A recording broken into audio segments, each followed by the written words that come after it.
অ্যালার্মের আওয়াজে হঠাৎ করে ঘুমটা ভেঙে গিয়েছে। চোখ খুলে দেখি অলরেডি 7:30 বেজে গেছে। বিছানা থেকে উঠে বসলাম।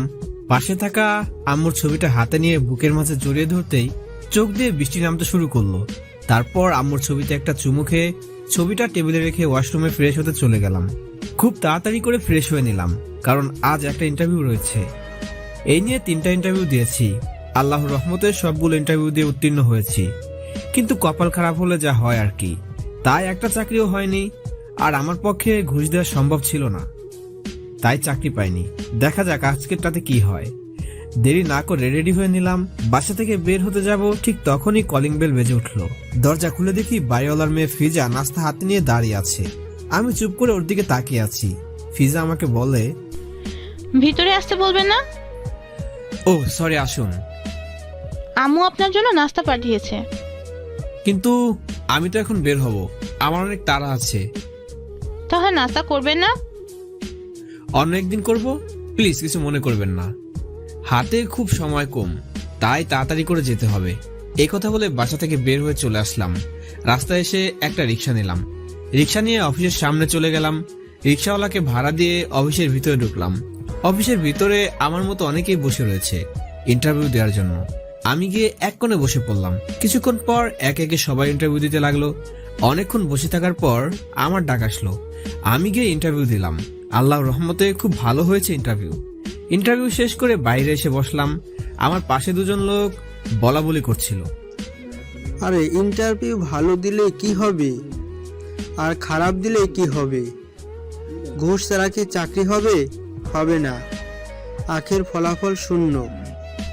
ঠিক বলেছেন ভাই, আমাদের কপালে চাকরি নেই, কারণ আমরা ঘুষ দিতে পারবো না। ভাই, বর্তমানে ট্যালেন্টের কোনো মূল্য নেই, সব টাকার কাছে বিক্রি হয়ে যায়। ভাই, জীবনটা বেদনার। তাদের দুজনের কথা শুনে এই অফিসের এক বয়স্ক পিয়ন বললেন, শোনো তোমরা আমার কথা। আমি জানি না তোমরা কোথায় কি দেখেছো, কিন্তু এই অফিসে যিনি বস, তিনি খুব ভালো মানুষ। তিনি প্রতিভাকে গুরুত্ব দেন, টাকাকে নয়। ওনার কথাগুলো শুনে একটু ভরসা পেলাম। কিছুটা হলেও মনের ভিতর ভালো লাগা কাজ করছে। কিছুক্ষণ পরে ফলাফল ঘোষণা করা হয়েছে। আমি সহ আরো অনেকজন সিলেক্ট হয়েছি। আমার মনের ভিতর কি যে আনন্দ লাগছে তা আপনাদের বলে বোঝাতে পারবো না। কাল থেকে জয়েন করতে হবে। তার আগে যিনি অফিসের বস, তিনি আমাদের কিছু কথা বলবেন। তাই আমাদের সবাইকে ওনার রুমে নিয়ে যাওয়া হলো। কিন্তু রুমে ঢুকতেই আমি যেন আকাশ থেকে পড়লাম। আমি কাকে দেখছি? বর্ষা। ও এখানে কেন? আগে যাকে দেখবো না বলে আমি প্রতিজ্ঞা করেছিলাম, আজ আবার তার সামনে দাঁড়িয়ে আছি। নিয়তির লীলা বোঝা বড় দায়। কিন্তু বর্ষার তো বিয়ে হয়ে যাওয়ার কথা ছিল, তাহলে বর্ষা এখানে কি করছে? বর্ষা আমাকে দেখে রীতিমতো চমকে গেল, তার সাথে আমিও। বর্ষা আমাকে অবাক হয়ে তাকিয়ে আছে আমার দিকে। তারপর বর্ষা আমাকে বলল, অপূর্ব, তুই এখানে? সবাই বর্ষার এমন কাণ্ড দেখে অবাক হয়ে গেল। বর্ষা হুট করে মনে পড়ল ও সবার সামনে কথা বলছে। এরপর সে নিজেকে কন্ট্রোল করে বসের মতো সবাইকে কিছুটা কড়া উপদেশ দিতে লাগলো। আর আমি শুধু বর্ষার মুখের দিকে একদৃষ্টিতে তাকিয়ে আছি। কি সুন্দর মায়াবী চাহনি তার। বিধাতা মনে হয় তার সব সৌন্দর্য এই মেয়েটির মাঝে দিয়ে রেখেছে। চোখ ফেরানোই দেয়। সেই আগের মতো কথা বলার স্টাইল, পার্সোনালিটি মিলিয়ে সেই এক অনন্য বর্ষা, এক আলাদা মায়া ভরা তার চেহারা। ইচ্ছে করে তার এই মায়াবী চেহারার দিকে যুগ যুগান্তর ধরে চেয়ে থাকি। তার এমন চাহিনি কখনোই ভোলার নয়। সত্যি বর্ষা, তুমি অনন্য। হয়তো এ কারণে এক সময় তার প্রেমে পড়েছিলাম আমি, কিন্তু আজ সবকিছুই অতীত। ভাগ্যের বিবর্তনে আজ বর্ষা আমার অফিসের বস। আজ আমি ওর সামান্য একজন কর্মচারী। জীবনটা বড়ই অদ্ভুত। বর্ষা তার উপদেশ শেষ করে সবাইকে লিভ দিতে বলল। বর্ষার দিকে শেষবারের মতো তাকিয়ে আমি সবার সাথে যখন চলে আসব, তখনই বর্ষা আমাকে বলল, অপূর্ব সাহেব, আপনি একটু থামুন। আমি মাথা নাড়িয়ে হ্যাঁ সূচক উত্তর দিলাম। সবাই চলে যাওয়ার পর বর্ষা তার চেয়ার থেকে উঠে দৌড়ে আসলো আমার সামনে। এসে একটা মুচকি হাসি দিল। কত বছর পর আজকে আবার তার মিষ্টি হাসি দেখতে পেলাম। তারপর বর্ষা অভিমানের সুরে একটানা অনেকগুলো প্রশ্ন করতে শুরু করলো। অপূর্ব, তুই এখানে? কেমন আছিস তুই? এত বছর কোথায় ছিলি? ইস, চেহারার কি হাল করেছিস। চোখের নিচে কালো দাগ পড়ে গেছে। নিজের যত্ন করিস না, তাই না? তোর কি এই 3 বছরে আমাদের কথা একটিবারও মনে পড়েনি? তুই এতটা স্বার্থপর কিভাবে হয়েছিস? তুই জানিস তুই নিরুদ্দেশ হওয়ার পর নানু কত কান্নাকাটি করেছে? তোকে আব্বু, চাচু, জেঠুরা কত খুঁজেছে, কিন্তু তোকে কোথাও পাওয়া যায়নি। ফুফু চলে যাওয়ার পর তুই এমন একটা কাজ করবি কে জানতো বল? কিরে কিছু বলিস না কেন? বর্ষা কথাগুলো বলতে হাঁপিয়ে গেছে। আমি কিছুক্ষণ চুপ থেকে বর্ষাকে বললাম, আপনি কেমন আছেন? তুই আমাকে আপনি করে বলছিস কেন? সবসময় তো তাই বলতাম, জানেন না? জানি, কিন্তু একটা সময় তুই করে বলতি। হঠাৎ করে একদিন তুই থেকে আপনি করে ডাকা শুরু করলি। জিজ্ঞেস করেছিলাম কেন আপনি করে ডাকতেছিস, কিন্তু উত্তর দিলি না। কিছু প্রশ্নের উত্তর না জানাই ভালো। কেন? ম্যাম, আমি এখন আসি, বাই। কথাটা বলে চলে আসতে যাব ঠিক তখনই বর্ষা আমার হাতটা ধরে ফেললো আর বলতে লাগলো, তুই বারবার আমাকে ম্যাম ডাকছিস কেন? অফিসের বসকে ম্যাম কিংবা স্যার বলতে হয়, এটাই তো নিয়ম। তোর আর আমার সম্পর্কটা কি শুধুই বস এবং কর্মচারীর? ওর মুখে এই কথা শুনে বেশ অবাক হলাম। কেন জানি মনে হলো বর্ষা আমার খুব আপন হওয়ার চেষ্টা করছে। তারপর আমি বর্ষাকে বললাম, এর বাইরে আমি তো কোনো রিলেশন দেখছি না ম্যাম। কেন, আমাদের বন্ধুত্বের সম্পর্কটা কি তোর কাছে শেষ হয়ে গেছে অপূর্ব? আমার কাছে আমার পৃথিবী ছিল একমাত্র আমার আম্মু। আম্মু যেদিন আমাকে ছেড়ে দুনিয়ার মায়া ত্যাগ করেছে, সেদিন আমি আমার পৃথিবী হারিয়েছি, যার পৃথিবী বলতে কিছুই নেই। তার আবার সব সম্পর্ক বন্ধুত্ব। আমরা না হয় তোর কেউ নই, কিন্তু দাদি, সেও কি তোর কাছে পর হয়ে গেছে? তা কেন হবে? কেমন আছে নানু? 3 বছরে তোর একবারও কি মনে পড়লো না তোর নানু কেমন আছে? আর এখন আমি বলেছি, আরে তুই দাদুর কথা জিজ্ঞেস করছিস? কই, এর আগে তো জিজ্ঞেস করলি না। পড়বে না কেন? সবসময় নানুকে মিস করেছি। হয়তো নানু তার একমাত্র মেয়েকে হারিয়ে কষ্ট পেয়েছে অনেক, কিন্তু তার পাশে তো আপনারা আছেন, মামা মামি আছে। হ্যাঁ, তা ঠিক হয়তো, কিন্তু তোর কি একটুও মায়া হয়নি দাদির প্রতি? দাদি কেমন আছে না আছে জানিস? এই 3 বছরে দাদু তোর জন্য কত কেঁদেছে, কিন্তু তুই তো পুরো নিরুদ্দেশ, কোনো খোঁজ নেই তোর। আমি আমার আম্মুকে হারিয়েছি, সেই পরিস্থিতিতে নিজেকে সামলাতে পারিনি, অন্যকে কিভাবে সামলাবো? কিন্তু ম্যাম, আমি অনেক ক্লান্ত, আজকে আমি আসি। কোথায় যাচ্ছিস? দাদির সাথে দেখা করবি না? অন্য একদিন দেখা করব, আজকে আসি। কথাটা বলে চলে আসার সময় ওর দিকে একবার ফিরে তাকালাম। তানহা মলিন দৃষ্টিতে আমার দিকে চেয়েছিল, ও যেন কিছু বলতে চায়। ওর মায়াবী চেহারার দিকে তাকিয়ে মায়ের পর আবশ্যক, কি অপরূপ চাহনি, এতটা নিবিড় মায়াবী একটা মেয়ে। কোনো মতে আমি নিজেকে সামলে ওর রুম থেকে চলে আসলাম। বের হয়ে দেখি সবাই আমার দিকে হা করে তাকিয়ে আছে। সাব্বি নামে একজন আমাকে প্রশ্ন করে বসলো, কি ভাই, পুরনো রিলেশন নাকি? আরেকজন বলে উঠলো, ভাই, এতক্ষণ ম্যাম আপনাকে কি বললো? আসতে না আসতে প্রমোশন হয়ে গেছে মনে হয়। কথাগুলো শুনে একটা বিরক্তিকর লুক নিয়ে ওদের দিকে তাকাতেই ওরা সবাই চুপ হয়ে যায়। তারপর ওদের পাশ কাটিয়ে আমি অফিস থেকে বের হয়ে আসলাম। আজ সারাদিন অফিসে চলে গিয়েছে। একটা রিক্সা নিয়ে সোজা বাসায় চলে আসলাম। ততক্ষণে রাত প্রায় 8টা বেজে গিয়েছে। রুমে ঢুকে ফ্রেশ হয়ে বিছানায় একটু বসলাম। চোখের সামনে বারবার তানার চেহারাটা ভেসে উঠছে। আমার বলার ভাষা নেই, কিভাবে তার সৌন্দর্যের বর্ণনা দিব। আম্মুকে বড্ড মিস করছি আজ। মনে পড়তে টেবিল থেকে ডায়েরিটা নিয়ে আম্মুকে উদ্দেশ্য করে লিখতে শুরু করলাম। আম্মু, কেমন আছো তুমি? আমাকে কি তোমার মনে পড়ে না আম্মু? আম্মু, বড্ড বেশি ভালোবাসি তোমায়। তোমার অপূর্বকে ছেড়ে তুমি কিভাবে আছো আম্মু? আমি তো তোমাকে ছাড়া একটুও ভালো নেই। প্রতিটা দিন তোমার কথা মনে পড়ে তোমার ভালোবাসার স্মৃতিগুলো। জানো আম্মু, আমি না প্রায় সময় রাতে খাবার না খেয়ে ঘুমিয়ে পড়ি, কিন্তু তোমার মতো কেউ বকা দিয়ে আমায় খাইয়ে দেয় না। আর জানো আম্মু, আমি আমার ঘরটা আগের মতো অগোছালো করে রাখি, কেউ তোমার মতো বকা দিয়ে আমার ঘরটা আর গুছিয়ে দেয় না। আম্মু, তার সাথে অগোছালো হয়ে গিয়েছে আমার জীবন। সকাল হলে আমার কপালে একটা চুমু দিয়ে কেউ আর বলে না, অপূর্ব উঠ বাবা, সকাল 10টা বেজে গিয়েছে তো, আর কত ঘুমাবি। কেউ সকালে নাস্তাটা জোর করে খাইয়ে দেয় না। আমার পছন্দের খাবারগুলো আর কেউ রান্না করে দেয় না। আম্মু, এখন আর আমার জন্মদিনে কেউ পায়েস বানিয়ে দেয় না। তোমার মতো করে কেউ আর যত্ন নেয় না। আম্মু, বড্ড মিস করি তোমাকে।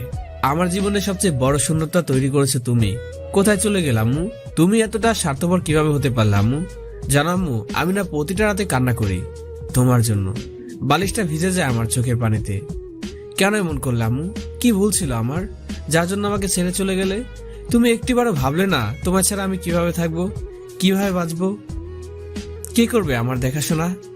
তুমি তো চলে গেলে আর আমায় ভাসিয়ে দিয়ে গেলে কষ্টের সাগরে। তুমি প্রায় সবসময় বলতে, আম্মু আমি যখন থাকবো না তখন তুই বুঝবি পৃথিবীটা কত কঠিন। সত্যি আম্মু, আজ বুঝতে পারছি তুমি ছাড়া পৃথিবীটা খুবই কঠিন। জানো আম্মু, আজ দীর্ঘ 3 বছর পর বর্ষাকে দেখলাম। বর্ষা আজ মাল্টিন্যাশনাল কোম্পানির ম্যানেজার, আমার অফিসের বস। আম্মু, তোমাকে কখনো বলিনি যে আমি বর্ষাকে ভালোবাসি, কারণ ও আমাকে ভালোবাসতো না। কিন্তু আজ যখন ও আমাকে দেখলো, খুব অস্থিরভাবে আমার খোঁজ নিচ্ছিল, যেন আমার জন্য একটা আলাদা অনুভূতি দেখতে পেলাম তার মধ্যে। আমি কোনোদিন ওকে বলতে পারলাম না আমার অনুভূতির কথাটুকু, হয়তো না বলাই থেকে যাবে সারা জীবন। আমার না আর বাঁচতে ইচ্ছে হয় না আম্মু, মাঝে মাঝে নিজেকে শেষ করে দিতে মন চায়, কিন্তু পারি না। তুমি দোয়া করো আম্মু, খুব দ্রুত যেন আমার মৃত্যু হয়। আমার আর বাঁচতে ইচ্ছে করছে না। এই জীবনে খুব একা লাগে নিজেকে। যেখানে থাকো ভালো থেকো আম্মু, এটি তোমার আদরের সন্তান। হাত দিয়ে চোখের পানি মুছে ফেললাম। ডায়েরিটা বন্ধ করে টেবিলে রাখতেই কলিং বেল বেজে উঠলো। ঘড়ির দিকে তাকিয়ে দেখি রাত 11:30 বাজে। এত রাতে আবার কে এলো? এসব ভাবতে ভাবতে দরজা খুলতে গেলাম। দরজা খুলতেই ঠাস করে একটা চর বসিয়ে দিল। তাকিয়ে দেখি আমার নানু সামনে দাঁড়িয়ে আছে, চোখ দিয়ে অনর্গল পানি ঝরছে, কাঁদছে, আর একটা রাগী লোক নিয়ে আমার দিকে তাকিয়ে আছে। আমি তো নানুকে দেখে পুরোই অবাক। নানু ঠিক পিছনে বর্ষা দাঁড়িয়ে মুচকি মুচকি হাসছে। বুঝতে পারছি যে থাপ্পড় দেওয়ার বিষয়টা নিয়ে সে মজা নিচ্ছে। নানু হঠাৎ আমায় বলল, কি রে ভাই, এই বুড়িটার কথা কি তোর মনে পড়ে নাই? কিভাবে তুই এত বড় একটা কাজ করলি? নানুকে দেখে আমি নিজেকে সামলাতে পারলাম না। অজান্তে আমার চোখ দিয়ে পানি ঝরতে লাগলো। নানুকে জড়িয়ে ধরে বললাম, কেমন আছো নানু? কিভাবে ভালো থাকি? তোরা আমায় ভালো থাকতে দিলি তো? কেন, আমি না থাকাতে তো ভালোই হয়েছে। আমি থাকলে তো মিষ্টি খেতে পারতে না, পানও খেতে দিতাম না তোমায়। আমি না থাকায় 3 বছর খেয়ে খেয়ে মোটা হয়ে গিয়েছো, আর বেশি সুন্দরী হয়ে গিয়েছো।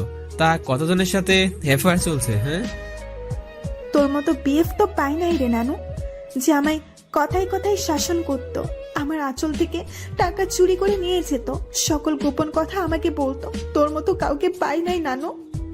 বিশ্বাস করি না তোমার কথা। তোমার যা চরিত্র, না জানি কয়টা ছেলের সাথে অ্যাফেয়ার করেছো। কেমন আছিস নানু? একে চেহারা করছিস, নিজের একটু যত্ন নিস না, তাই না? কে বলেছে যত্ন নেয় না? ভালোই তো আছি। কেমন ভালো আছিস তা তো দেখতেই পাচ্ছি। তোমার চোখে ছানি পড়েছে বুঝি? কই, ভালোই তো আছি। আমাদের কথা শুনে বর্ষা মুচকি মুচকি হাসছে পেছন থেকে। হঠাৎ করে বর্ষা বলে উঠলো, আরে নানি নাতনির এই প্রেম লীলার দরজা সামনে দাঁড়িয়েই হবে নাকি ভেতরে আসতে বলবি? ও সরি, ভিতরে আসুন।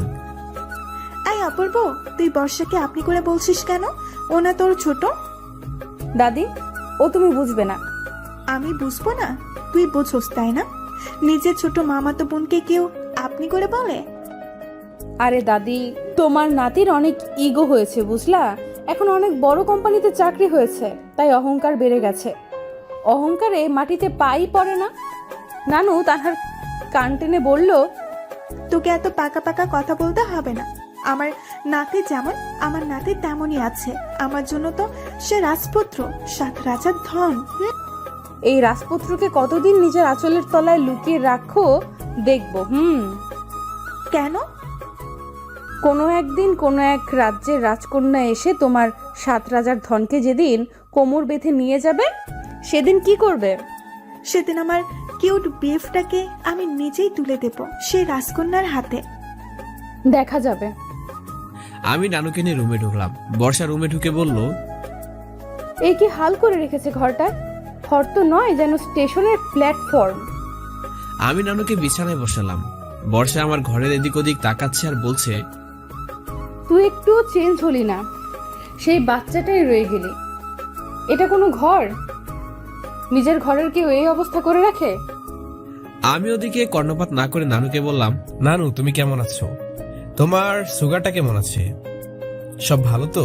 নানু আমাকে উল্টো প্রশ্ন করে বলল, ভাই, তোর অবস্থা এমন হয়েছে কেন? একে হাল করে রাখছিস নিজে? আরে বুড়ি, আমি ভালোই আছি। সবই দেখতেছি। আমার কথা বাদ দাও তো, মা মামি কেমন আছে সেটা বলো। সবাই ভালো আছে। হুট করে বর্ষা এসে আমাকে বলল, এই, তোর রান্নাঘর কোথায়? কেন? বল না কোথায়? ওই যে ওইদিকে তান্না রান্নাঘরে গিয়ে সব কাজ করছে। আমি নানুর কোলে আলতো করে মাথা রাখলাম, নানু আমার মাথায় হাত বুলিয়ে দিচ্ছে। ওদিকে ফিরে আমি নানুকে একটা প্রশ্ন করলাম, নানু একটা কথা বলি। একটা কেন, হাজারটা বল। আমি চলে আসার পর আব্বু আমার কোনো খোঁজখবর নিয়েছিল? নানু একটা দীর্ঘশ্বাস ছেড়ে বলল, তুই চলে আসার পর একবার এসেছিল, তোর কথা জিজ্ঞেস করেছিল তুই কেমন আছিস, কোথায় আছিস। তারপর? আমি কিছু বলতে পারিনি, কারণ তুই তো আর ছিলি না। কোথায় হারিয়ে গেলি? তোকে তো শত চেষ্টা করেও আর খুঁজে পেলাম না। তারপর তোর আব্বু কোনো উত্তর না পেয়ে চলে গেল। আমার সাথে কেন এমন হলো বলো তো নানু? কি অপরাধ ছিল আমার? জীবনটা অন্ধকার হয়ে গেল নানু। সব ভাগ্যের খেলা নানু, আল্লাহ যা করে ভালোর জন্যই করে। তুই নতুন করে আবার জীবনটা শুরু কর। সম্ভব না নানু। সম্ভব না মানে? আচ্ছা বাদ দাও, আমাদের বাড়ির খবর কি সেটা বলো। ওটা কি বিক্রি করে দিয়েছো নাকি এখনো আছে? বিক্রি করে দিয়েছো মানে? ওটা আমার মেয়ের কষ্টে গড়া বাড়ি। আমার মেয়ের কত স্বপ্ন ছিল ওই বাড়িতে তোর জন্য লাল টুকটুকে একটা বউ আনবে, কিন্তু আমার মেয়ের অকাল মৃত্যুতে সেই স্বপ্নটাও তার মৃত্যু হয়েছে। তুমি আবার কান্নাকাটি শুরু করে দিয়েছো। ঠিক আছে, আর কাঁদবো না। বাড়ির দলিল পত্র সব আমার কাছে রেখে দিয়েছি। এবার বল, বিয়ে কবে করবি? জানি না। জানি না মানে? এবার তোকে বিয়ে করতেই হবে। এভাবে আর কতদিন চলবে? বাদ দাও তো। না, বাদ দেওয়া যাবে না। তোকে এভাবে একা ছেড়ে দিয়ে আমি তো মরেও শান্তি পাবো না। আমার একমাত্র মেয়ের একমাত্র সন্তান তুই। তোকে নিয়ে আমার মেয়ের কত স্বপ্ন ছিল। আমি চুপ করে নানুর কথা শুনে যাচ্ছি। মেহমেদ, কথা বলছিস না কেন? কি বলবে? বিয়ে কবে করছিস সেটা বল। কোনো মেয়ে পছন্দ করে রেখেছিস? বলতে পারবো না। তাহলে তোর জন্য মেয়ে দেখার দায়িত্ব আমাকেই নিতে হচ্ছে। নানুর মুখে কথাটা শুনে বুকের ভেতরটা কেমন যেন করে উঠল। কারণ এই জীবনে বর্ষাকে ছাড়া অন্য কাউকে আমি জীবন সঙ্গী হিসেবে কল্পনা করা আমার পক্ষে অসম্ভব প্রায়। জীবনের প্রথম ভালোবাসা তো সেই মেয়েটাই। হুট করে বর্ষা এসে বলল, কার বিয়ের কথা হচ্ছে শুনি? কার আবার? আমার নাতের বিয়ের কথা হচ্ছে। তোর এই লাজুক বিয়ে করবে বুঝি? আমি বর্ষাকে দেখে নানুর কোল থেকে উঠে বসলাম। বর্ষা এক প্লেট পায়েস আমার দিকে দিয়ে বলল, এই নে তোর পছন্দের পায়েস, আমি নিজের হাতে বানিয়েছি। আমি তো পুরাই অবাক। তার মানে বর্ষা রান্নাঘরে গিয়ে আমার জন্য পায়েস বানিয়ে নিয়ে এনেছে। আমি অবাক হয়ে বর্ষাকে প্রশ্ন করলাম, এসবের কি প্রয়োজন ছিল? ঘড়িতে কয়টা বাজে? 12টা। ঠিক তখন বর্ষা আমাকে বলল, happy birthday to you and many many happy returns of the day. আমি অবাক হয়ে নানুর দিকে তাকাতেই নানু আমার কপালে একটা চুমু দিয়ে বলল, আমার মাথায় যতগুলো চুল আছে ততগুলো বছর যেন আল্লাহ তোকে বাঁচিয়ে রাখেন। আমি নানুর গালের সাথে নিজের গালটা লাগিয়ে বললাম, thank you my beautiful GF. বর্ষাকে বললাম, থ্যাংক ইউ টু। তানা মুচকি এসে বলল, মোস্ট ওয়েলকাম। মেয়েটা একটু হাসলে এত সুন্দর লাগে, তার দিক থেকে চোখ ফেরানোই যায় না। আজ বর্ষাকে অনেক সুন্দর লাগছে, যা ভাষায় প্রকাশ করা প্রায় অসম্ভব। একটা গোলাপি কালারের শাড়ি পরে এসেছে, কপালে একটা কালো টিপ, হাত ভরা স্টিলের চুড়ি, কানে দুটো ঝুমকো। এক কথায় আকাশ থেকে নেমে আসা একটা পরীর মতো লাগছে। গল্প করতে করতে রাত 1টা বেজে গেল। তাই নানুকে এবার আমি বললাম, নানু বাড়ি যা, অনেক রাত হয়েছে। তোমার রাতে জাগা নিষেধ, রাত জাগলে শরীর অসুস্থ হয়ে যাবে। আর একটু থাকি না? একদম না, আবার কালকে এসো। বর্ষা একটু খোঁচা মেরে বলল, আরে দাদি তুমি বোঝো না, আমাদেরকে তাড়িয়ে দিয়ে তোমার নাতি রাতভর কার সাথে ফোনে গল্প করবে। আমি ওর কথার উত্তর না দিয়ে শুধু একটা মুচকি আসলাম আর নানুকে বললাম, চলো তোমাদের এগিয়ে দিয়ে আসি। বাইরে গিয়ে দেখি বর্ষা গাড়ি নিয়ে এসেছে। নানুকে গাড়িতে উঠে দিয়ে তানাকে বললাম, একটু অসাধারণ মুহূর্ত দেওয়ার জন্য ধন্যবাদ আপনাকে। অনেকদিন পর আজকে একটু হাসলাম। আমার তো মনে ছিল না আজকে আমার জন্মদিন। Thank for everything. তানা শুধু মুচকি মুচকি হাসছে, বারবার ওই হাসির মাহায় পড়েই যেন যাচ্ছি আমি। ওর হাসিটা এতই সুন্দর যা ভাষায় প্রকাশ করা যাবে না। তারপর বর্ষা আমাকে বলল, কাল সময় মতো অফিসে পৌঁছে যাবি, বুঝেছিস? আচ্ছা ঠিক আছে। তারপর তানা গাড়িতে উঠে চলে গেল। আমি রুমে এসে ঘুমিয়ে পড়লাম। এক ঘুমে রাত পার করে দিয়ে সকাল 9টায় ঘুম ভাঙলো। উঠে ফ্রেশ হয়ে প্যান্ট পরে রেডি হয়ে নিলাম অফিসে যাওয়ার জন্য। হঠাৎ আমার নজর গেল টেবিলের উপর। এ কি, আমার ডায়েরিটা নেই! টেনশনে আমার মাথা কাজই করছে না। বিছানা, ওয়ার্ড্রপ, রান্নাঘর সব জায়গায় খুঁজলাম, কিন্তু কোথাও পেলাম না। এখন খুব বেশি টেনশনে পড়ে গেলাম, কারণ আমার জীবনের সব অনুভূতি, আমার পছন্দ, আমার সব গোপনীয় কথা ওই ডায়েরিতে লিপিবদ্ধ করা রয়েছে। এমন সময় কলিং বেল বেজে উঠলো। দরজা খুলে দেখি ফিজা। আমি কোনো কিছু না ভেবে ফিজাকে জিজ্ঞাসা করলাম, আপনি আমার ডায়েরি নিয়েছেন? ফিজা আমার কথায় পুরো অবাক। ফিজা খুব রাগী লোক নিয়ে আমার দিকে তাকালো, মনে হয় খেয়ে ফেলবে। তারপর রাগী কণ্ঠে আমাকে বলল, কি কি সব যাতা বলছেন আপনি? আপনার কি মনে হয় কারো ব্যক্তিগত ডায়েরি নিয়ে আমি কি করব? আর আপনার এত বড় সাহস কি করে হয় এই বিষয়ে আমাকে প্রশ্ন করার? আমি কি এতটাই চিপ যে কারো ব্যক্তিগত জিনিসে না বলে হাত দিব? না, আসলে কালকে আমি দরজা খুলে ঘুমিয়ে গিয়েছিলাম, তাই ভেবেছিলাম। কি ভেবেছিলেন আপনি? না, আসলে আপনি ছাড়া তো আমার ঘরে কেউ আসে না, তাই। দেখুন, আপনি কিন্তু এবার আপনার লিমিট ক্রস করছেন। আই এম সরি, আমি দুঃখিত। আচ্ছা ঠিক আছে, আর বাই দ্য ওয়ে, আপনি কালকে দরজা খুলে ঘুমিয়েছিলেন কেন? এমনি মনে ছিল না। কালকে বর্ষার নানুকে এগিয়ে দিয়ে আসার পর সে যে শুয়েছিলাম দরজা আটকাতে, আর মনেই ছিল না। এই ফাঁকে হয়তো কেউ আমার ডায়েরিটা নিয়ে গেছে। তারপর ফিজা আমাকে বলল, এই নিন, কি এটা? আমার জন্মদিনের ইনভিটেশন কার্ড। আজকে আপনারও জন্মদিন। মানে আজকের কয়টা জন্মদিনের দাওয়াত দেওয়া আছে আপনার? না, নেই। তাহলে? এমনি জিজ্ঞেস করেছিলাম। আর হ্যাঁ, সকালে নাস্তা করেছেন? আপনার তো আবার সকালে নাস্তা করার অভ্যাস নাই। সেদিন এসেছিলাম নাস্তা নিয়ে, আপনি সেই যে তাড়াহুড়ো করে বেরিয়ে গেলেন, পরে নাস্তা খাওয়াই হলো না। আসলে সকালে ক্ষুধা লাগে না আমার। আজব তো, সকালে আবার কার ক্ষুধা না লাগে? নাকি সকালে রোজা রাখেন আপনি? আমি মাথা নিচু করে চুপ করে আছি, কোনো কথা বলছি না। ফিজা আমাকে বলল, আচ্ছা, রাতে খেয়েছিলেন? হুম। কি খেয়েছেন রাতে? পায়েস। পায়েস? পায়েস কোথায় পেলেন? নাকি আপনি বানিয়েছেন? না না, একজন রিলেটিভ দিয়ে গিয়েছে। আমার জানা মতে তো আপনার এখানে কোনো রিলেটিভ নাই। আচ্ছা যাই হোক, সন্ধ্যায় সময় মতো চলে আসবেন কিন্তু। আচ্ছা ঠিক আছে। আমি দরজাটা লাগিয়ে বিছানায় বসতে আবার কলিং বেল বেজে উঠলো। দরজা খুলে দেখি আবার ফিজা আসলো। আমি ফিজাকে বললাম, কিছু বলবেন? এই নিন। কি এটা? আপনি কি এই বয়সে চোখে কম দেখেন নাকি? দেখতে পাচ্ছেন না এটা সকালের নাস্তা? এটা খেয়ে যেখানে যাওয়ার যাবেন। ধরুন। নাস্তা টেবিলের উপর রেখে আবার ডায়েরিটা খুঁজতে লাগলাম। পুরো ঘর তন্ন করে খুঁজলাম, কোথাও ডায়েরিটা পেলাম না। তাহলে কি ডায়েরিটা বর্ষা নিয়েছে? বর্ষা ছাড়া আর কে নিতে পারে? কাল রাতে যেভাবে মুচকি মুচকি হাসছিল, আমার তো মনে হয় বর্ষায় ডায়েরিটা নিয়েছে। কিন্তু কাউকে না বলে কারো ব্যক্তিগত জিনিসে হাত দেওয়ার মতো মেয়ে তো বর্ষা না। তাহলে কি ফিজা? কিন্তু ফিজা তো ওইরকম স্বভাবের নয়, যথেষ্ট নম্রভদ্র স্বভাবের মেয়ে ফিজা। একটু রাগী অবশ্য, একটু না, অনেকটাই রাগী। বাবার ছোট মেয়ে বলে কথা। 3 মাস আগে ওদের বাড়িতে ভাড়া এসেছিলাম, 2 মাস দেখা দেখিতেই চলে গেল। অনেকবার সামনাসামনি হয়েছিল, কিন্তু কোনো কথা বলেনি।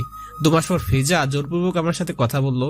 আমার নাকি খুব অহংকার, মেয়েদের সাথে কথা বলি না, ইত্যাদি ইত্যাদি আর অনেক কিছু বললো। কিন্তু আমার ডায়েরিটা কে নিতে পারে? কে আসতে পারে আমার ঘরে?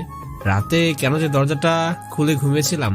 যাই হোক, অফিসে লেট হয়ে যাচ্ছে। বাড়ি থেকে বের হয়ে একটা রিক্সা নিয়ে সোজা অফিসে চলে গেলাম। অফিসে গিয়ে আমার সাথে নিয়োগ হওয়ার সবার সাথে পরিচিত হলাম। তার মধ্যে একজন হলেন আফসার ভাই। খুবই বন্ধুসুলভ মানুষ, খুব সহজে আমার সাথে বন্ধুত্ব হয়ে গেল। তারপর পিয়ন কেবিন দেখিয়ে দিল। আমি আমার কেবিনে বসে প্রথম দিনের কাজ শুরু করে দিলাম। তবে লক্ষ্য করলাম পূর্ণ কর্মচারীরা বসকে নিয়ে, মানে বর্ষাকে নিয়ে কি যেন বলছিল। ওদিকে আমি কান্না দিয়ে নিজের কাজ করতে লাগলাম। হঠাৎ পিয়ন এসে আমাকে বলল, বর্ষা আমাকে ডাকছে। আমি উঠে বর্ষার রুমে গেলাম। আমি বর্ষাকে দেখে পুরো ক্রাশ খেয়ে গেলাম, কারণ আজ আবার অন্যরকম সাথে দেখছি তাকে। মেয়েটা যে কত সুন্দর তার সাহিত্যের বর্ণনা করাও দায়। ওর সৌন্দর্যের কোনো তুলনাই হয় না। ও পৃথিবীর সবচেয়ে বেশি সুন্দরী। পৃথিবীর শুরু থেকে শেষ পর্যন্ত যত মেয়ে ছিল তার চেয়ে বেশি সুন্দরী। আকাশের ডানাকাটা পরিচয় অনেক বেশি সুন্দরী। এতটা সৌন্দর্যের মধ্যে কালো শাড়ি, কানে ছোট দুটো ঝুমকো দুল, কপালে একটি কালো টিপ, নাকে ছোট্ট একটি নাকের নথ, চোখের নিচে কাজল ওর সৌন্দর্যকে 10 গুণ বাড়িয়ে দিয়েছে। ঠিক যেভাবে ওকে কল্পনা করেছিলাম ঠিক সেভাবে আসল সেজেছে। হুট করে আমার মুগ্ধতায় ব্যাঘাত ঘটিয়ে বর্ষা চুটকি বাজিয়ে বলল, এই যে মিস্টার, কি দেখছেন এইভাবে? মাথা নিচু করে বললাম। কিছু না, বসেন। থ্যাঙ্কস। সকালে খেয়েছেন কিছু? হ্যাঁ, কি খেয়েছেন শুনি? খেয়েছি কিছু একটা। বুঝতে পেরেছি। বর্ষা পিয়নকে ডেকে 2 কাপ কফি আনালো এবং পিয়নকে বলে দিল কেউ যেন রুমে ঢুকতে না পারে এবং রুমের লাইটটা বন্ধ করে দিল। হুট করে আমার ডায়েরিটার কথা মনে পড়তে আমি বর্ষাকে বললাম, ম্যাম আমার কথা বলা ছিল একটা। হ্যাঁ বল। আপনি কি কাল আমার ডায়েরিটা নিয়েছিলেন? কথাটা বলতে বর্ষার হাসি মুখটা আমাবস্যার চাঁদ হয়ে গেল। চোখ দুটো বড় বড় করে আমায় বলল, কি কি বলতে চাস তুই? তোর এত বড় সাহস, তুই আমাকে প্রশ্ন করিস? তোর কি মনে হয় তোর ব্যক্তিগত জিনিসে আমি হাত দিয়েছি? আমি কি ওই ধরনের মেয়ে নাকি? আমি মাথা নিচু করে বসে আছি আর বর্ষার রাগের চেহারাটা দেখছি। রাগলে যেন ওকে আরো বেশি সুন্দর লাগে। সে এক অসাধারণ সৌন্দর্য। এবার একটু নমনীয় হয়ে বলল, তা কি হয়েছে তোর ডায়েরির? ডায়াবেটিক্স? আসলে সকাল থেকে ডায়েরিটা খুঁজে পাচ্ছি না। So sad. গোপনীয় কিছু ছিল নাকি ডায়েরিতে? না আসলে। থাক থাক, আর বলতে হবে না। দেখ খুঁজে পাস কিনা। তবে আমি তো ডায়েরি বাড়িতে হাত দেইনি। ওকে জি। আচ্ছা, এবার বল, তুই হুট করে ঘর থেকে চলে গিয়েছিলি কেন? নিরুদ্দেশ হওয়ার কারণটা কি জানতে পারি? কি করতাম ওখানে থেকে? কি করতাম মানে? আম্মু চলে যাওয়ার পর বড্ড একা লাগছিল নিজেকে। খুব একা। আব্বুও কাছে ছিল না। এতটা কষ্ট আমি জীবনে কখনো পাইনি। সবসময় আম্মুর ছায়াতলে ছিলাম, তো তাই আম্মুকে হারিয়ে প্রথম নিজেকে বড় অসহায় লাগছিল। তাই বলে তোর নিজের ঘর ছেড়ে চলে যাবি? কি করতাম ওখানে থেকে? আমাদের কাছে থাকতে একসাথে, আমরা একসাথে থাকতাম সবাই মিলে। ভেবেছিলাম, কিন্তু মন সায় দেয়নি। আম্মুকে হারিয়ে একা থাকার তীব্র বাসনা জেগে উঠেছিল মনে, তাই চলে এসেছি। তা কোথায় ছিলে এই 3 বছর? ঢাকায় চলে এসেছিলাম। এখানে ছিলাম 3 বছর। একটি ছোটখাটো কোম্পানিতে চাকরি করেছিলাম। আম্মুর স্মৃতি নিয়ে এভাবে চলছিল আমার দিন। তারপর হঠাৎ একদিন আপনার সাথে দেখা। প্রেম করিস কারোর সাথে? না, হয়ে ওঠেনি কখনো। কষ্টগুলি ভুলতে পারিনি আমার প্রেম। কেন, এই 3 বছরে কোনো মেয়েকে পছন্দ হয়নি? তেমন কেউ চোখে পড়েনি আজও। গল্প লিখিস এখনো? না, ছেড়ে দিয়েছি। কেন? ভালো লাগে না এসব আর। একটা সময় খুব সাহিত্য চর্চা করতে, কলেজ লাইফে মনে হয়। হ্যাঁ, যে কোনো মেয়ে তোর সাহিত্যে মুগ্ধ হয়ে যেত। শুধু ভালোবাসার সাহিত্য চর্চার জন্যই ডজন খানেক মেয়ে প্রেমের অফার পেয়েছিলি, তাই না? হ্যাঁ, কিন্তু এগুলো এখন অতীত। আসলে তোর প্রেমের সাহিত্য যে কোনো মেয়েকে মুগ্ধ হতে বাধ্য। বর্ষা এবার চেয়ার থেকে উঠে ড্রয়িং রুমের সোফাতে গিয়ে বসলো। আমাকেও হাত ধরে নিয়ে আসলো। দুজনে এক সোফাতে বসলাম। আমাদের মাঝে 4 আঙ্গুলের ফারাক। হঠাৎ বর্ষা আমায় বলল, চোখ দুটো বন্ধ কর তো। মানে কিছু বুঝলাম না। তোর এত কিছু বোঝার দরকার নেই। তোকে যা বলেছি তাই কর। কেন? এবার কিন্তু আমি রেগে যাচ্ছি। ও রেগে যাওয়ার কথা শুনে তাড়াতাড়ি চোখ বন্ধ করে ফেললাম, কারণ আমি জানি ও রাগলে ঘূর্ণিঝড় ছড়িয়ে পড়বে। 1 মিনিট পর বর্ষা বলল, এবার চোখটা খুলতে পারিস। চোখ খুলতেই আমি তো একেবারেই সারপ্রাইজ। একটা বিউটিফুল চকলেট কেক, তার উপর সুন্দর করে নাম লেখা। আমি তো ভুলে গিয়েছিলাম আজ আমার জন্মদিন। আমি বর্ষার দিকে তাকিয়ে দেখি বর্ষা মুচকি মুচকি হাসছে। বর্ষা আমাকে বলল, happy birthday to you again. ওর ভালোবাসার কাণ্ড দেখে নিজের অজান্তে চোখে পানি চলে আসলো। বর্ষা আমার চোখে পানি দেখে বলল, কিরে, তোর চোখে পানি কেন? না আসলে আম্মু চলে যাওয়ার পরে 3 বছর এত সুন্দর করে কেউ আমার জন্মদিন মনে রাখেনি। রাখবে কিভাবে? মনে রাখার মতো মানুষের কাছ থেকে তো দূরে ছিলি। তাও ঠিক। এবার বেশি কথা না বলে কেকটা কেটে ফেল। একটা কথা বলার ছিল। হ্যাঁ বল। আমার যে চকলেট ফ্লেভার পছন্দ আপনি কি করে জানেন? সিক্রেট, বলা যাবে না।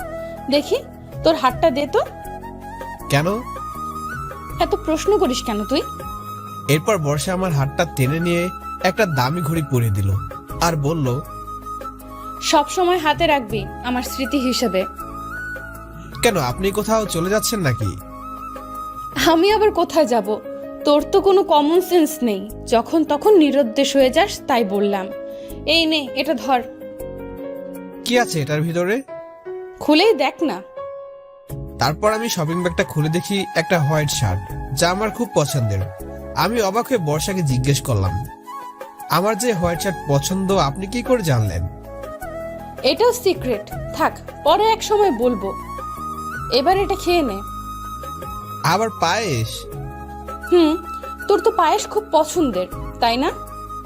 হ্যাঁ, মায়ের হাতের পায়েস খেতে খুব পছন্দ করতাম, কিন্তু আমার জন্য এত কষ্ট করার কি প্রয়োজন ছিল? তুই না একটু বেশিই কথা বলিস, আর প্রশ্নটাও বেশিই করিস। সবকিছু কি মুখে বলা যায়? মানে বুঝলাম না কিছু। তোর এত বুঝে কাজ নেই, পায়েসটা খেয়ে নে। আমি পায়েস খাচ্ছি, বর্ষা আমার দিকে তাকিয়ে মুচকি মুচকি হাসছে। হঠাৎ টেবিলের উপর প্লেটটা রেখে দিলাম। বর্ষা আমাকে বলল, কিরে রেখে দিলি কেন? খাবার সময় কেউ আমার দিকে তাকিয়ে থাকলে আমি খেতে পারি না, আমার খুব অস্বস্তি লাগে। ওলে বাবা লে, এত লজ্জা। আচ্ছা ঠিক আছে, তুই খা, আমি কেবিনে যাচ্ছি। কথাটা বলে বর্ষা উঠে চলে গেল। আমিও পায়েসটা খেয়ে ওকে বললাম, ম্যাম এবার আসি। ঠিক আছে, আর শোন, লাঞ্চ টাইমে থাকবি কিন্তু, কোথাও যাস না। তোকে নিয়ে একটি জায়গায় যাব। কোথায় ম্যাম? আবার প্রশ্ন?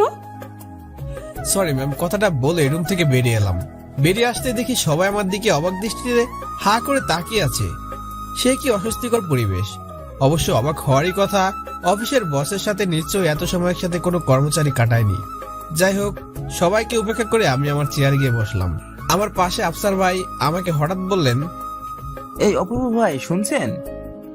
জি বলুন। এখানকার পুরনো এমপ্লয়িরা কি আলোচনা করছে জানেন? কি? আমাদের বস মানে ম্যাডাম নাকি প্রেমে পড়েছেন। মানে? ম্যাডাম অফিসে জয়েন করেছেন প্রায় 6 মাস হয়ে গেল, কিন্তু এই 6 মাসে নাকি এই প্রথম ম্যাডাম শাড়ি পরে এসেছে, এবং এ নিয়ে সবাই বলা বলি করছে যে ম্যাডাম নাকি প্রেমে পড়েছেন। আমি একটু মুচকি এসে বললাম, আপনার কি মনে হয় আফসার ভাই, ম্যাডাম প্রেমে পড়েছে? আরে ভাই, বসন্ত বসন্ত, চারিদিকে বসন্তের হাওয়া বইছে, কোকিল ডাকছে, প্রেমীরা প্রেম খুঁজছে, প্রেমিকরা প্রেম খোঁজায় ব্যস্ত হয়ে পড়েছে। এই হৃদয়ে ভালোবাসার ছোঁয়া চাইছে, এই হৃদয়ে ভালোবাসার পূর্ণতা দিতেই বসন্তের আগমন।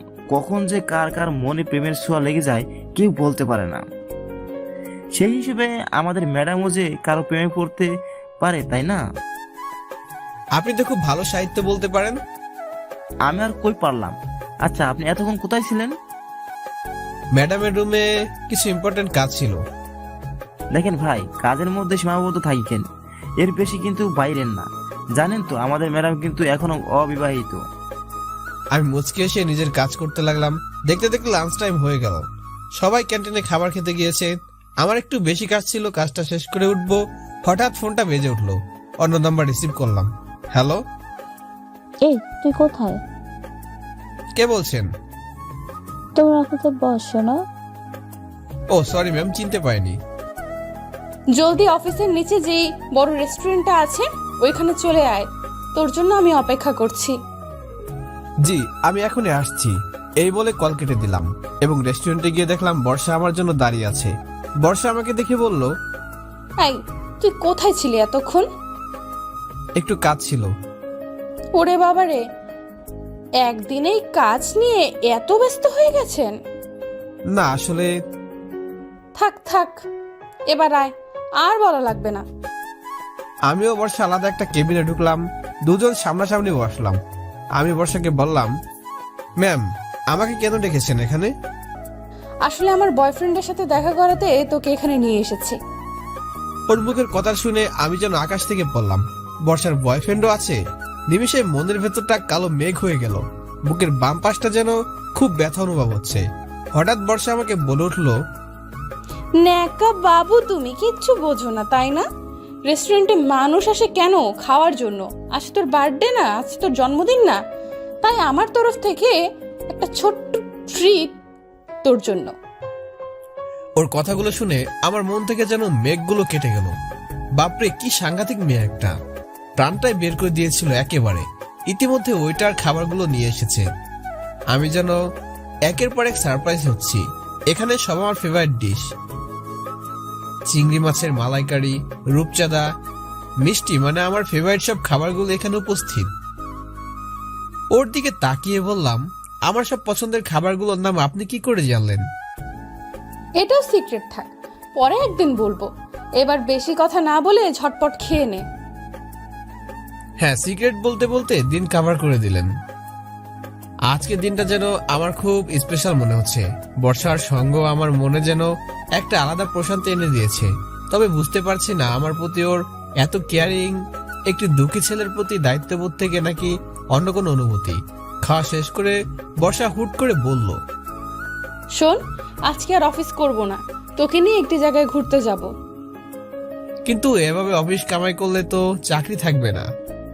তোর চাকরিটা নিবে কে শুনি? তোর অফিসের বসটা কে? আমি নিচে তাকে একটু মুচকি মুচকি হাসলাম।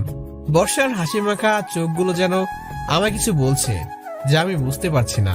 মেয়েটা একদিনেই এই হৃদয় অনেকটা জায়গা করে নিয়েছে। অবশ্য ওর জায়গায় হৃদয় আগেও ছিল, কিন্তু অভাব ছিল শুধু বর্ষার সম্মতির, যা আমাকে ওর থেকে দূরে যেতে বাধ্য করেছিল। হঠাৎ করে ওর ফোনে কল এলো। রিসিভ করে কথা বলার পর মাথায় হাত দিয়ে বলল, আজকে আর কোথাও ঘুরতে যাওয়া হবে না রে। কি হয়েছে? অফিস কর্তৃপক্ষ ইমার্জেন্সি মিটিং ডেকেছে, খুব ইম্পর্টেন্ট। নো প্রবলেম, আপনি যান। কিছু মনে করিস না রে, তবে প্রমিস কালকে তোকে নিয়ে অনেক সুন্দর একটি জায়গায় ঘুরতে যাব। প্লিজ কিছু মনে করিস না। কোনো সমস্যা নেই, আপনি যান। বর্ষা মিটিং এর জন্য তাড়াহুড়ো করে বেরিয়ে গেল। আমি অফিসে গিয়ে বাকি কাজটুকু শেষ করে বাসায় চলে এলাম। বাসায় বসতে না বসতে কলিং বেল বেজে উঠলো। দরজা খুলে দেখি ফিজা। আমি ফিজাকে জিজ্ঞেস করলাম, কিছু বলবে না আমায়? আপনি কিছু ভুলে যাচ্ছেন না তো? কই না তো। ঘড়িতে কয়টা বাজে? 7:30 বাজে। আপনাকে কি বলেছিলাম? কি বলেছিলেন? আশ্চর্য, সকালে বলেছি আর এখনই ভুলে গেছেন? আজ আমার জন্মদিন, আপনাকে 7টা বাজে চলে আসতে বলেছিলাম। ও সরি, ভুলে গিয়েছিলাম। আসলে অফিসের এত কাজ। থাক থাক, আর কাজের বাহানা দিতে হবে না, জলদি আসুন। জি, এখনই আসছি। জলদি ফ্রেশ হয়ে ফিজা বার্থডে পার্টিতে দেখলাম গোটা কয়েক আত্মীয় স্বজন বন্ধু বান্ধব ছাড়া বেশি মানুষদেরকে ইনভাইট করেনি। এরপর ফিজা কেক কাটলো, সবাই ওকে উইশ করলো, গিফট দিল। আমি চেয়ারে বসে আছি, ফিজা হাতে আমার জন্য কেক নিয়ে এসে আমার পাশে বসলো। কেক দিয়ে হঠাৎ আমাকে প্রশ্ন করলো, আচ্ছা, আপনি কখনো প্রেম করেননি? না। ও, কাউকে পছন্দ হয়নি কখনো? মাথা নাড়িয়ে না বললাম। অবশ্যই কথাটা মিথ্যে। আমার প্রথম পছন্দ এবং প্রথম ভালোবাসা হচ্ছে বর্ষা। তারপর আমি ফিজাকে বললাম, আমি খুব দুঃখিত আপনার জন্য কোনো গিফট আনতে পারলাম না। আসলে মনে ছিল না তো, তাই। আরে না, কোনো সমস্যা নেই। আচ্ছা, আপনার কাউকে কখনো ভালো লাগেনি? আবার সেই অস্বস্তিকর প্রশ্ন। মাথা নেড়ে না বললাম। আসলে আজকে অফিসে না খুব ধকল গিয়েছে, তাই খুব টায়ার্ড ছিলাম। যদি কিছু না মনে করেন, এখন উঠতে চাই। আচ্ছা ঠিক আছে, বুঝতে পেরেছি আপনি খুব টায়ার্ড, সমস্যা নেই। ওকে, তাহলে এখন আসি, বাই। বাই। চলে আসলাম আমার ঘরে। আমার রুমে ঢুকে যা দেখলাম তা দেখার জন্য মোটেও প্রস্তুত ছিলাম না। কারণ রুমে বড় মামা, ছোট মামা, মামি, ছোট মামাতো বোন, ভাই সবাই আমার ঘরে বসে আছে। তাদের সাথে নানু আর বর্ষাও আছে। আমাকে দেখার সাথে সবাই বসা থেকে উঠে আসলো। বড় মামা আমাকে জিজ্ঞাসা করলো, কেমন আছিস অপূর্ব? কোথায় ছিলি বাবা এতটা বছর? তোর কি একটিবারের জন্য আমাদের কথা মনে পড়ে নাই? কেউ এভাবে ঘর ছেড়ে চলে যায়? তার মানে বর্ষা সবাইকে বলেছে আমার কথা। ওকে নিষেধ করেছিলাম যেন কাউকে কিছু না বলে। আমি নিজে একদিন সবার সাথে দেখা করতে আসবো বলেছিলাম, কিন্তু ও কথাটা রাখলো না। আবার পিছনে দাঁড়িয়ে মুচকি মুচকি হাসছে, বাজে একটা মেয়ে। আর আমি ভেবেছিলাম নানু সবাইকে বলেছে। আমি সবাইকে উদ্দেশ্য করে বললাম, তার মানে বর্ষা তোমাদেরকে আমার কথা বলেছে? হ্যাঁ, ওই তো বললো। যাই হোক, তোর কি কোনোদিনও একটু কাণ্ড জ্ঞান হবে না অপূর্ব? উফ মামা, নানু এ নিয়ে কথা বলেছে আমাকে। তুমি আবার শুরু করে দিও না প্লিজ। শুরু করে দিও না বললেই হলো। তুই আপার একমাত্র ছেলে, তোকে কি আমরা এভাবে ছেড়ে দিতাম? দেখাশোনা করতাম না তোর? এই বলে তুই আমাদের উপর রাগ করে চলে আসবি? মামা, রাগ করে কোথাও চলে আসলাম? তাহলে কেন চলে এসেছিস বল? এই 3 বছরে না আমাদের খোঁজ খবর নিয়েছিস, না নিজের কোনো খোঁজ খবর নিয়েছিস? আমি মাথা নিচু করে দাঁড়িয়ে আছি। বড় মামি বলল, আহ, এমনিতেই ছেলেটা তো কষ্টের মধ্যে ছিল, তার উপর তুমি এসে আবার রাগারাগি শুরু করে দিলে। চুপ করো তো, তোমার স্বভাবটা জীবনেও পাল্টাবে না। তা হ্যাঁ রে বাবা, কেমন আছিস তুই? ঠিকমতো খাওয়া দাওয়া করিস না তাই না? চেহারার কি হাল করে রেখেছিস, মুখটা একদম শুকিয়ে কাঠ হয়ে গেছে। কই মামি, ঠিকই তো আছি। হ্যাঁ, শরীরে যা অবস্থা তাতে তো আমার মনে হয় না যে তুই নিজের যত্নটা ঠিকমতো নিয়েছিস। আমার কথা ছাড়ো তো, তুমি কেমন আছো মামি? বড় মামি হচ্ছে আমার খুব পছন্দের একজন মানুষ। আম্মুর পরে তিনি একজন যে সবসময় আমার খেয়াল রাখতেন, আমার খোঁজ খবর নিতেন।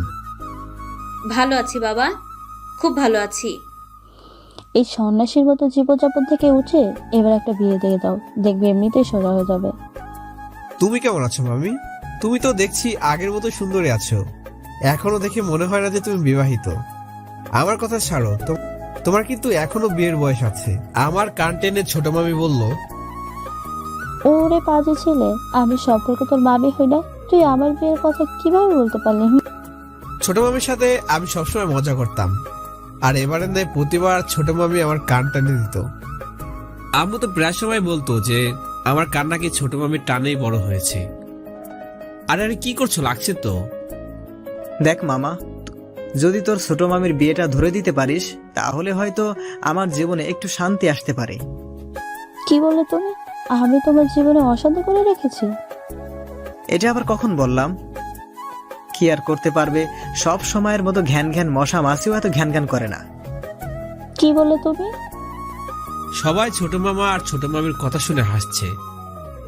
ছোট ভাই বোনগুলো আমাকে দেখে জড়িয়ে ধরলো, ওদের একটু আদর করলাম।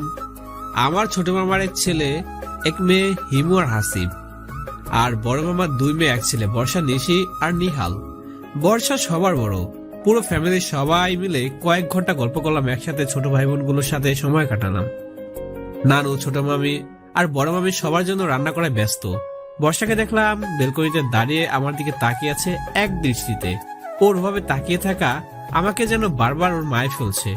যতবার মেয়েটাকে দেখছি ওর প্রেমে পড়ছি ততবার, কিন্তু মুখ ফুটে কখনো বলতে পারিনি ভালোবাসি তোমায় বর্ষা, বড় বেশি ভালোবাসি।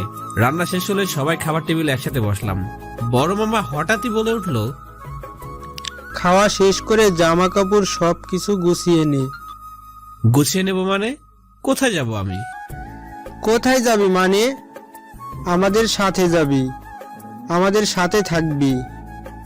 মামা প্লিজ। কি মামা, যেটা বলছি সেটা করো, বেশি কথা বলবি না। তুমি আমার ছেলেটাকে বকাবকি শুরু করে দিলে। তোমার এই স্বভাবের কারণে আমার ছেলে মেয়েগুলো হোস্টেলে পড়াশোনা করে, ঘরে আসতেই চায় না। তা আসবে কিভাবে? আসলে তো সব আওয়ারাগিরি বন্ধ হয়ে যাবে। যখন তখন বন্ধুদের সাথে আড্ডা দিতে পারবে না, রাত্র জেগে মোবাইল টিপতে পারবে না। একটু চুপ করবে তুমি? মামা আমি এখন আসতে পারবো না। কেন? আমার একটু সময়ের প্রয়োজন। কিসের সময়ের প্রয়োজন শুনি? তোকে আমি আর একলা ছাড়ছি না, এই আমার শেষ কথা। আমার অবর্তমানে আমার তো কিছু দায় দায়িত্ব আছে তোর প্রতি, নাকি? চলে আয় না বাবা, কি করবে এখানে একা একা থেকে? আমাদের সাথে থাকলে মনটাও ভালো থাকবে, নিজেকে কখনো একা মনে করবি না। ভাবি তো ঠিকই বলেছে অপূর্ব, কি দরকার এখানে একা একা থাকার, চলো না আমাদের সাথে। আমার তো শেষ ইচ্ছে তোকে বিয়ে দিয়ে তোর ঘরে একটা বউ এনে তোকে সুখী দেখে তারপর আমি মরতে চাই। আমি আর কিচ্ছু চাই না। আমার একটু সময়ের প্রয়োজন। তোর কিসের সময়ের প্রয়োজন বলতো? এই 3 বছরে কি তোর একটু সময় ফুরায়নি? আহ বাবা, অপূর্ব যখন একটু সময় চাইছে নিজেকে সামলে নেওয়ার, তখন ওকে একটু সময় দাও না। হুট করে তো আমাদের সাথে গিয়ে মানিয়ে নিতে পারবে না। যাক, এতক্ষণে ম্যাডামের মুখ থেকে কিছু বের হলো। আচ্ছা ঠিক আছে, তোর যত সময় প্রয়োজন তুই নে, কিন্তু একটা কথা বলে রাখি, যেদিন আমি তোকে বলবো এই বাড়ি ছাড়তে, তোকে ছাড়তে হবে, আর এক মুহূর্ত এই বাড়িতে থাকতে পারবি না, ঠিক আছে? মাথা নাড়িয়ে বললাম হ্যাঁ। বড় মামা বরাবর একটু রাগী স্বভাবের মানুষ, তবে পরিবারের প্রতি তার দায়িত্বটা যেন আকাশ ছোঁয়া। সবার প্রতি খুবই যত্নশীল তিনি, খুব কেয়ারিং। ছোটবেলা থেকে মামা আমাকে খুব আদর করতেন, কিন্তু ওনার এই রাগী স্বভাবের কারণে ওনার সাথে বেশি একটা কথা বলতাম না আমি। ছোট মামার সাথে কথা বলতাম সবসময়, সব সিক্রেট কথাগুলো ছোট মামাকে বলতাম। উনি আমার মামা কম, বন্ধু বেশি। খুবই রসিক স্বভাবের একজন মানুষ। আমার নানু 5 সন্তানের মধ্যে আম্মু ছিল সবার বড়, আর আম্মুর একমাত্র সন্তান হিসেবে সবাই আমাকে একটু বেশি আদর করত। সবার খাওয়া শেষ, এবার সবাই চলে যাবে। বড় মামা যাওয়ার সময় ধমকে সুরে বলে গেল, আমার যেন আর বলতে না হয়, খুব জলদি বাড়ি ছেড়ে আমাদের কাছে চলে আসবি। বুঝতে পেরেছিস আমার কথা? মাথা নাড়িয়ে হ্যাঁ বললাম। বড় মামি কপালে একটা চুমু দিয়ে বলল, নিজের যত্ন নিস বাবা। আর বর্তমান যে পরিস্থিতি, বেশি রাত করে বাইরে থাকিস না, ঠিকমতো খাওয়া দাওয়া করিস। আচ্ছা ঠিক আছে, আপনিও নিজের যত্ন নেন মামি। এবার একটু জিএফটিএফ বানা, কদিন আর ব্যাচেলর থাকবি। তোর বয়সে আমার পেছনে যে কত মেয়ে ঘুরতো তার হিসাব রাখিনি। মামা তুমি আবার শুরু করে দিলে। আচ্ছা ঠিক আছে, ভালোভাবে থাকিস আর খুব জলদি এখান থেকে আমাদের কাছে চলে আসিস। আপনিও ভালো থাকবেন। আর হ্যাঁ, বিয়ের কথাটা যেন মাথায় থাকে। আরে নানু থাকবে তো। নানু আমার মাথায় একটা চুমু দিয়ে চলে গেল। ছোট ভাই বোনগুলোকে আদর করলাম, ওরা আমাকে বলল, অপূর্ব ভাইয়া, তুমি তাড়াতাড়ি চলে এসো। তোমার ছাড়া আমাদের একটুও ভালো লাগে না, তোমার গল্প খুব শুনতে ইচ্ছে করে। আচ্ছা ঠিক আছে, তোমরা কিন্তু বেশি দুষ্টুমি করবে না, ঠিক মতো পড়াশোনা করবে। আমি খুব জলদি চলে আসবো তোমাদের সামনে। সবশেষে বর্ষা একটা মুচকি আসতে আসতে আমার কাছে আসলো। বর্ষা আমার কাছে এসে চোখ রেখে বলল, শোন, কালকে কিন্তু অফিস যাবি না। অফিসে যাবা না মানে? তাহলে কোথায়? কালকে আমি ফোন করলে তুই নিচে চলে আসবি। তোকে বাড়ির সামনে থেকে পিক আপ করে নেব, তোকে নিয়ে একটি জায়গায় যাব। মাথা নাড়িয়ে হ্যাঁ বললাম। সে নজর করা মিষ্টি একটা হাসি দিয়ে চলে গেল। সবাই চলে গেল, আমি একটু প্রশান্তির ঘুম দিলাম। এক ঘুম দিয়ে রাত পার হয়ে গেল। ফোনের আওয়াজে হঠাৎ ঘুমটা ভেঙে গেল। রিসিভ করতেই বর্ষার কণ্ঠ। কিরে, তুই এখনো ঘুমাচ্ছিস? তাড়াতাড়ি উঠে ফ্রেশ হয়ে নে, 5 মিনিটের মধ্যে আমি তোর বাড়ির সামনে আসছি। বলেই ফোনটা কেটে দিল। ওর আসার কথা শুনে তাড়াতাড়ি ফ্রেশ হয়ে উঠে দিলাম। ঠিক 5 মিনিট পর ও বাড়ির সামনে আসলো, এসে একটা কল দিল। আমি নিচে চলে আসলাম। আমাকে গাড়িতে উঠে নিয়ে কোনো একটা অজানা জায়গায় নিয়ে যাচ্ছে। বর্ষাকে দেখে আমি আবার মুগ্ধ। আজকে আবার এক নতুন সাজে সেজে এসেছে। খুব মায়াবী লাগছে তাকে, সাথে হট লাগছে। এক অপরূপ সৌন্দর্য ওর ভিতরে, যা আপনাদের বলার ভারসাম্য আমার নেই। আমি যেন বারবার তার প্রেমে অসুস্থ হয়ে যাচ্ছি। পুরো গাড়িতে বর্ষা একটা কথাও বললো না, আমিও কোনো কথা বলিনি। আধা ঘন্টা পর খুব সুন্দর একটি জায়গায় গাড়িটা থামলো। চারিদিকে সবুজে ঘেরা, পাখির ডাক, অনেক বড় একটা পুকুর। বর্ষা আমাকে নিয়ে কিছুক্ষণ হাঁটার পর একটি পুকুরের সামনে ঘাসের উপর বসলো। চারিদিকে খুব নিস্তব্ধ, নিঃশ্বাস ফেললেও যেন আওয়াজ হয়। এক থমথমে পরিবেশ, ঝলমলে সকালের সূর্যের প্রতিফলন পুকুরের পানিতে পড়েছে।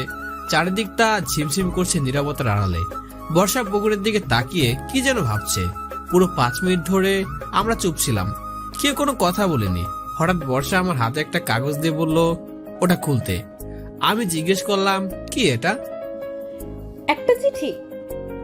কিসের চিঠি? খুলেই দেখ না। চিঠির কথাগুলো শুনে বুকের ভেতরটা কেমন যেন করে উঠলো। আস্তে আস্তে চিঠিটা খুললাম। চিঠিটা খুলতেই এবার আমি শুধু সারপ্রাইজ না, রীতিমতো শক খেয়েছিলাম, যা কখনো কল্পনাও করিনি। কারণ চিঠিটা আমার নিজের হাতে লেখা। বর্ষাকে নিজের হাতে ভালোবাসার অনুভূতি জানানোর জন্য লিখেছিলাম। প্রায় 3.5 বছর আগে কথাটা চিঠিতে লেখা ছিল। আর যা লেখা ছিল তা হলো, হৃদয়টাকে তোমার জন্য খালি রেখেছি বর্ষা, কারণ তোমার জায়গা দিব বলে। এই হৃদয় তুমি ছাড়া অন্য কাউকে বসানো সম্ভবই নয়। বড্ড ভালোবাসি তোমায় বর্ষা, তোমার ছাড়া আমার জীবন অসম্পূর্ণ। প্লিজ আমাকে ফিরিয়ে দিও না। এই হৃদয় জুড়ে শুধু তুমি, তুমি রবে নীরবে চুপটু করে আমার এই জীবনে। শুধু এতটুকু লিখেছিলাম চিঠিতে, কিন্তু কে চিঠিটা দিয়েছে সেটা বুঝতে পারিনি, কারণ নিজের নাম তো লিখিনি তাই। কিন্তু এই চিঠি কোথায় পেলে তুমি? এটা তো ওকে আমি দেইনি, কারণ যখন চিঠিটা লিখে আমি বর্ষাকে দিতে যাব, তখন ওর বাড়ির সামনে একটা বন্ধুর কাছ থেকে শুনতে পাই বর্ষা আকাশ নামে একটা ছেলেকে ভালোবাসে এবং বর্ষার সাথে আকাশের নাকি বিয়ে ঠিক হয়ে গিয়েছে। সেদিন কথাটা শুনে চোখটা যেন আমার পানিতে ছলছল করছিল। না চাইতেই চোখ থেকে 2 ফোঁটা অশ্রু বের হয়ে আমার পায়ের উপর পড়লো। ওর বাড়ির সামনে চিঠিটা ছুঁড়ে ফেলে চলে এসেছিলাম। সেদিন খুব কেঁদেছিলাম। এসব মনে মনে ভাবতেছি, হঠাৎই আমার চিন্তায় ব্যাঘাত ঘটিয়ে বর্ষা আমাকে বলল, কিরে চুপ করে আছিস কেন, কিছু বল। কি বলবো বুঝতে পারছি না। এরা তো দেখছি আপনাকে প্রেম নিবেদন করছে। 3.5 বছর আগে আমার বাড়ির সামনে এটা কুড়িয়ে পেয়েছিলাম। ও, তা কে দিয়েছিল? সেই মানুষটাকে 4 বছর ধরে খুঁজছি। পেয়েছেন তাকে? জানি না। জানি না মানে? বর্ষা কোনো কথা না বলে চুপ করে পুকুরের দিকে চেয়ে আছে। আমি তাকে বললাম, আচ্ছা আপনার তো বিয়ে ঠিক হয়েছিল আকাশের সাথে, তাই না? তার রিলেশনটা করলেন না কেন? আকাশ কি আপনাকে ভালোবাসতো না? হয়তো বাসতো, আবার হয়তো না। মানে? হঠাৎ আমার মনে হলো হয়তো আকাশের থেকেও আরো অনেক বেশি ভালোবাসার মানুষ আমার জন্য এই পৃথিবীতে আছে, যে আমাকে অনেক ভালোবাসে। সে মানুষটাকে যে চিঠিটা লিখেছে? জানি না, বলতে পারবো না। আকাশের সাথে বিয়ে ভাঙার কারণটা ছিল কি? বিয়েটা তো পারিবারিক সূত্রে হতে যাচ্ছিল, তাই না? এবং আপনার সম্মতিতেই। আকাশ আমাকে কখনো ভালোবাসেনি। ওর ভালোবাসাটা ছিল দেখানো, জাস্ট টাইম পাস, সব অভিনয়। তবে ও এতটাই মুখোশ পরা ছিল যে অভিনয়টা আমি ধরতে পারিনি, ঠকে গেলাম ওর কাছে। তারপর বাবাকে বলে আমি নিজেই বিয়েটা ভেঙে দিলাম। কিভাবে বুঝলেন যে আকাশ আপনার সাথে অভিনয় করছিল, ভালোবাসেনি আপনাকে? আকাশ অন্য একটা মেয়েকে ভালোবাসতো। আমি আমার নিজের চোখে ওকে অন্য একটি মেয়ের সাথে ডেটিং করতে দেখেছিলাম। ও নিশ্চয়ই আঘাত পেয়েছিল, কষ্ট পেয়েছিল অনেক, তাই না? তা পেয়েছিলাম, তবে নিজেকে সামলে রেখেছিলাম। তারপর থেকে আমার শুরু হলো অপেক্ষার প্রহর গোনা। অপেক্ষার প্রহর? কার জন্য? যে আমাকে সত্যিকারের ভালোবাসে তার জন্য। জানেন কি সে মানুষটাকে? হয়তো জানি, আবার হয়তো না। দুজনে সামনের পুকুরটাতে এক দৃষ্টিতে তাকিয়ে আছি, যেন অজানা কোনো নীরবতা আমাদেরকে গ্রাস করেছে। দিনের বেলাতে ওই জায়গাটা খুব নীরব, কারো আনাগোনা নেই। হঠাৎ বর্ষা পুকুরের দিকে তাকিয়ে থেকে প্রশ্ন করলো, আচ্ছা অপূর্ব, ভালোবাসা আসলে কি রে? বলতে পারবো না। একটা মানুষ আমাকে সত্যিকারের ভালোবাসে, তা বুঝবো কিভাবে আমি? যার ভালোবাসা যত গভীর, সে ভালোবাসার প্রকাশ ততটাই কম। সে আমাকে ভালোবাসে অথচ প্রকাশ করলো না, আমি বুঝবো কিভাবে সে আমাকে ভালোবাসে? শব্দ তো হয়, গভীর নদীর সে শব্দ করে বয়ে চলে, তার মানে এই নয় যে তার গভীরতা অনেক। যে নদীর বয়ে চলার শব্দ কম, তার গভীরতা ততই বেশি। তা ঠিক। আমাদের দুজনের মাঝে নিস্তব্ধতা, দুজনে চুপ করে সামনের দিকে চেয়ে আসি।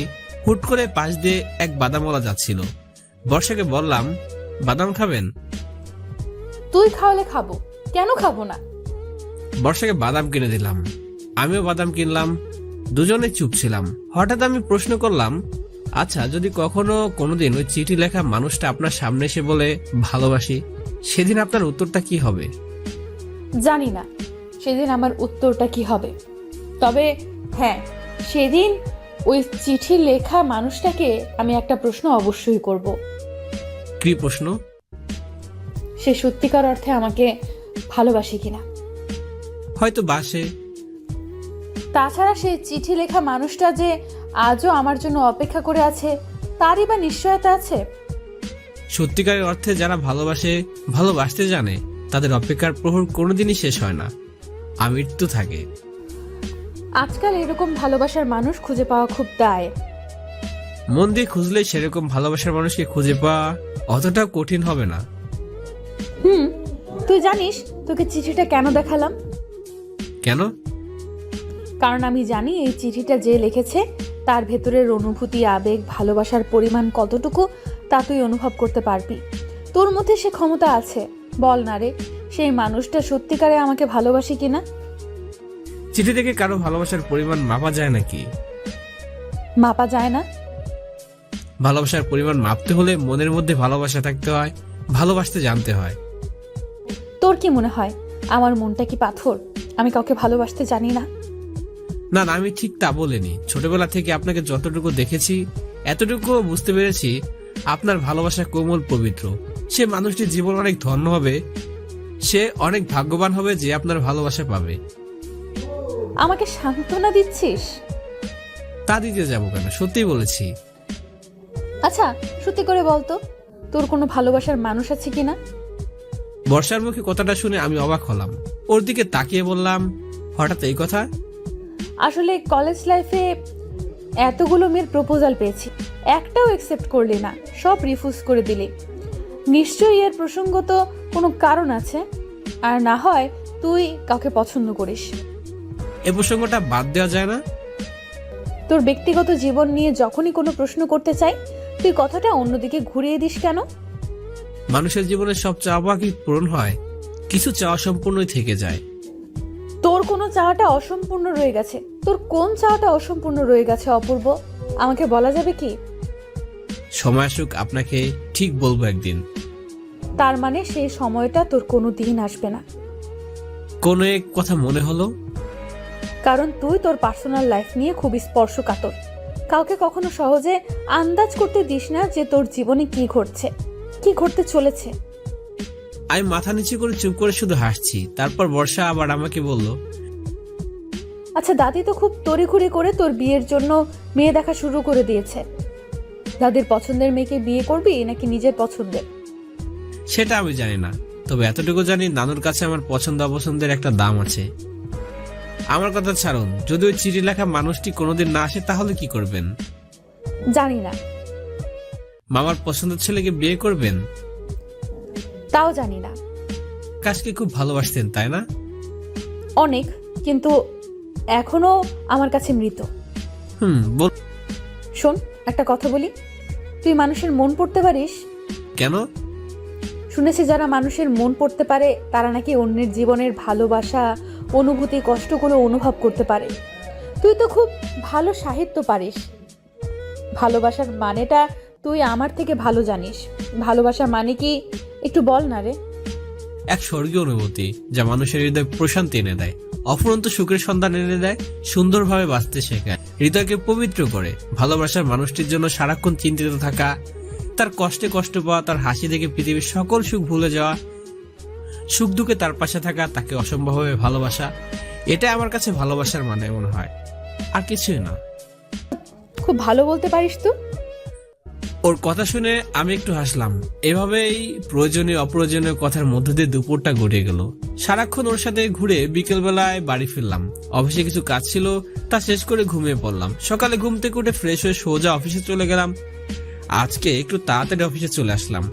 বর্ষা স্টিল অফিসে আসেনি। এসে চেয়ারে বসে অফিসের কাজ করতে শুরু করলাম। হঠাৎ আমার সহকর্মী মিস ফাইজা এসে আমাকে বলল, হ্যালো মিস্টার অপূর্ব। হ্যালো মিস ফাইজা, কেমন আছেন? অনেক ভালো, আপনি কেমন আছেন? জি আলহামদুলিল্লাহ ভালো। আজকে আপনাকে একটু অন্যরকম লাগছে মনে হয়। যেমন? এই যেমন মনে হয় কাউকে ইমপ্রেস করার চেষ্টা করছেন। হঠাৎ এই কথা? আজকে খুব হ্যান্ডসাম লাগছে আপনাকে, শার্টটা নাইস। কে গিফট করলো? মিস ফাইজা খুব একটা মিথ্যা বলেনি। আজকে বর্ষার গিফট করা ব্ল্যাক শার্টটা পরে এসেছি। হয়তো নিজের অজান্তে ওকে ইমপ্রেস করার চেষ্টা করেছি। তারপর আমি মিস ফাইজাকে বললাম, আরে না না, ওরকম কিছু না। সবই বুঝি মিস্টার, কার প্রেমে পড়েছেন? আমি মিস ফাইজার কথা হেসে উড়িয়ে দিলাম। অবশ্য প্রেমে তো আমি পড়েছি, একমাত্র বর্ষার প্রেমে। হঠাৎ বর্ষা অফিস রুমে এসে গেল। এসে দেখলো যে আমি মিস ফাইজা গল্পগুজব আর হাসি ঠাট্টায় ব্যস্ত। বর্ষা মনে হয় খুব ভালোভাবে নেয়নি ব্যাপারটা। এসে লঙ্কা কাণ্ড বাঁধিয়ে দিল। বর্ষা এসে মিস ফাইজার পেছনে দাঁড়ালো। মিস ফাইজা ঠিক দেখতে পাইনি বর্ষাকে। আমি চোখ খুলে ইশারা করে দিয়ে মিস ফাইজাকে পেছনে তাকাতে বর্ষাকে দেখে হঠাৎ ভয় পেয়ে গেল। ভয় পেয়ে কাঁপা কাঁপা গলায় বর্ষাকে বলল, ও madam, good morning. Good morning না ব্যাড মর্নিং সেটা তো আপনি বলবেন মিস ফাইজা। জি ম্যাম, কিছু বুঝতে পারলাম না। আপনার চেয়ারটা কোথায় শুনি? জি ম্যাম, ওইখানে। ওইখান থেকে এখানে এসে আপনি কি করছেন? জি ম্যাম, মিস্টার অপূর্বের সাথে একটু কথা বলছিলাম। মিস ফাইজা, মাস শেষে আপনাকে যে স্যালারি দেওয়া হবে সেটা মিস্টার অপূর্বর সাথে গল্পগুজব করার জন্য নয়। আর তাছাড়া এটা গল্পগুজব করার জায়গা নয়, এটা কাজ করার জায়গা। অফিসে ঢুকেই মিস্টার অপূর্বর সাথে কিসের এত কথা শুনি?